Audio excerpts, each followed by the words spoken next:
एक बार फिर से लेकर हाजिर हैं प्रतापगढ़ जिले की दिन भर की बड़ी खबरें।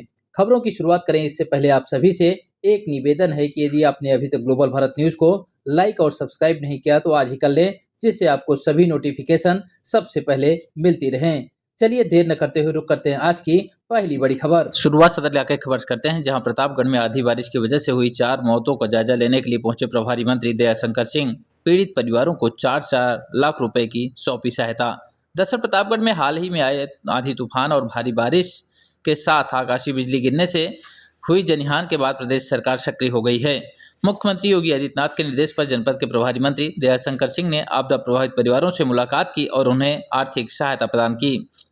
प्रभारी मंत्री के साथ सदर विधायक राजेंद्र मौर्य और जिलाधिकारी अभिषेक पांडे ने बाघरा इलाके के नारंगपुर गांव पहुंचकर आकाशीय बिजली की चपेट में आकर जान गंवाने वाले शांति देवी के परिजनों से मुलाकात की, उन्हें 4 लाख रुपए की सहायता राशि का प्रमाण पत्र सौंपा। इसके बाद वह महेशगंज के सराय स्वामी गांव पहुंचे, जहां उन्होंने मृतक शिवभूषण पांडे के परिजनों से मिलकर उन्हें ढांढस बंधाया और 4 लाख रुपए की आर्थिक सहायता का प्रमाण पत्र दिया। अंतिम चरण में प्रभारी मंत्री अंतु इलाके के छतरपुर गांव पहुंचे। उन्होंने प्राकृतिक आपदा में मृतक लाल बहादुर के परिजनों से भी मुलाकात किया और संवेदना व्यक्त करते हुए उन्हें भी 4 लाख रुपए की सहायता राशि का प्रमाण पत्र सौंपा। प्रभारी मंत्री ने बताया कि तीनों पीड़ित परिवारों को 4-4 लाख रुपए की सहायता राशि उनके बैंक खातों में हस्तांतरित कर दी गई है। उन्होंने यह भी कहा कृषक बीमा योजना के तहत पात्र परिवारों को अतिरिक्त सहायता भी उपलब्ध कराई जाएगी, जिसके लिए जिलाधिकारी को आवश्यक निर्देश दिया गया है। आंधी तूफान से प्रदेश भर में 100 से ज्यादा लोगों की मृत्यु हुई है, जिसमें अपने प्रयाग जो मंडल है इसमें ज्यादा लोगों की मृत्यु हुई, जिसमें प्रतापगढ़ जनपद में भी 4 लोगों की हुई है। और उसमें माननीय मुख्यमंत्री जी के निर्देश पर सभी मृतकों को 4 लाख रुपया तत्काल जो है उनके खातों में भेजा गया है। और प्रभारी मंत्री के रूप में वहां जा करके हम लोगों ने उनको उसका सर्टिफिकेट दिए, उनके पैसे जो ट्रांसफर हुए हैं। और जो कृषक बीमा है उसके लिए भी जिलाधिकारी के माध्यम से सरकार को संस्तुति कर दी गई है कि उस वहां से भी उन लोगों को सहायता, आर्थिक सहायता मिलेगी। और बाकी और भी सरकार की तरफ से जो भी सहायता होगी उन परिजनों को हम लोग सहायता देंगे और इस दुख की घड़ी में हम लोग उनके साथ हैं।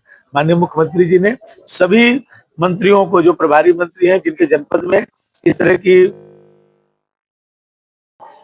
नुकसान हुआ है, वहां पर जा करके स्वयं वहां पर ये सहायता राशि पहुंचाने का निर्देश दिया है। उसी कड़ी में आज हम प्रतापगढ़ में आए। खबरों में आगे बढ़ते हैं, बात करेंगे कुंडा इलाके खबर की, जहां तहसील में बार एसोसिएशन की बैठक में एल्डर कमेटी की गतिविधि अवैध घोषित। दरअसल कुंडा तहसील सभागार में शुक्रवार को आयोजित बार एसोसिएशन की बैठक में एल्डर कमेटी द्वारा बुलाई गई सभा को सर्वसम्मति से अवैध घोषित कर दिया गया। अधिवक्ताओं ने कहा चुनाव के बाद कमेटी का अस्तित्व समाप्त हो जाता है।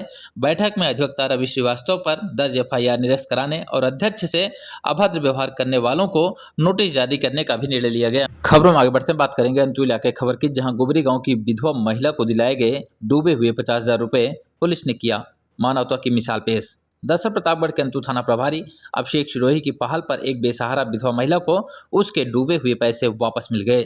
शुक्रवार को कोबरी गांव निवासी गायत्री सिंह के पति द्वारा दिए गए 50,000 रुपए विपक्षी लौटा नहीं रहे थे। थाना प्रभारी के निर्देश पर दरोगा रामशंकर पांडे ने त्वरित कार्रवाई कर पैसे वापस दिलवाए। पुलिस की इस मानवीय मदद से महिला ने राहत की सांस ली और इलाके में इसकी प्रशंसा की जा रही है। खबरों में आगे बढ़ते हैं, बात करेंगे कुंडा इलाके की अगली खबर, जहां बाबा अवधेश्वर नाथ धाम पहुंचे मथुरा के गौ भक्त राजा भैया से किया भेंट। दरअसल कुंडा के पौराणिक महारुद्र बाबा अवधेश्वर नाथ धाम में शुक्रवार को मथुरा के प्रसिद्ध गौ भक्त दक्ष चौधरी और अक्कू पंडित ने दर्शन पूजन किया। उन्होंने गंगा स्नान के पश्चात बाबा भोलेनाथ का जलाभिषेक किया। इस दौरान उन्होंने ट्रस्ट के संरक्षक राजा भैया से सप्रेम भेंट की। मेला प्रबंधक जुगनू जी ने उन्हें धाम की पौराणिक महत्ता बताई। इस अवसर पर अनेक श्रद्धालु और पुजारी भी उपस्थित रहे।